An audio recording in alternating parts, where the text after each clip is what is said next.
Greetings from New York. I am Paul Packer, Chairman of the United States Commission for the Preservation of America's Heritage Abroad. Scripture tells us to love the stranger, for once we were strangers in the land of Egypt.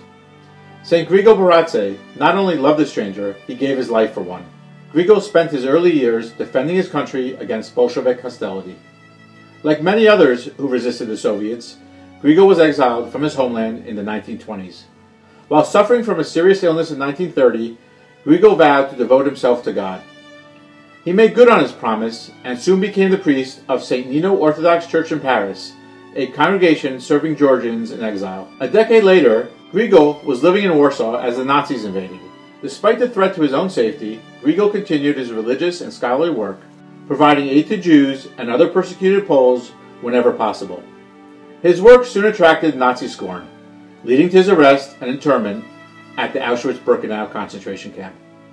The details of Grigo's final days are tragically unknown. According to one story, he was murdered after taking the blame for a Nazi guard's death to protect a fellow prisoner. Others say he sacrificed himself in a gas chamber to spare the life of a rabbi with a large family. What we do know is that Grigo cared for the stranger until his very last breath. Grigo Baratze was an exceptional man. His actions and the actions of other Georgian Schindlers fall within a long tradition of Georgian hospitality and humanitarianism. The Jewish people first found safety in Georgia over 26 centuries ago. Throughout that time, Georgian Jews have been blessed with welcoming neighbors, economic opportunity, and a society largely free of anti-Semitism. Georgia has long been Chasdei Umot HaOlam, righteous among the nations. In a time of crisis, Grigo Baratze upheld millennia of Georgian tradition. He stood up for those in need, no matter their religious or cultural differences.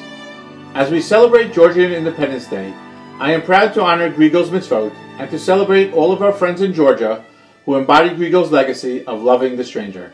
I wish I could be there with you in person, but until then, stay safe, happy Independence Day, God bless Georgia, and God bless the United States of America.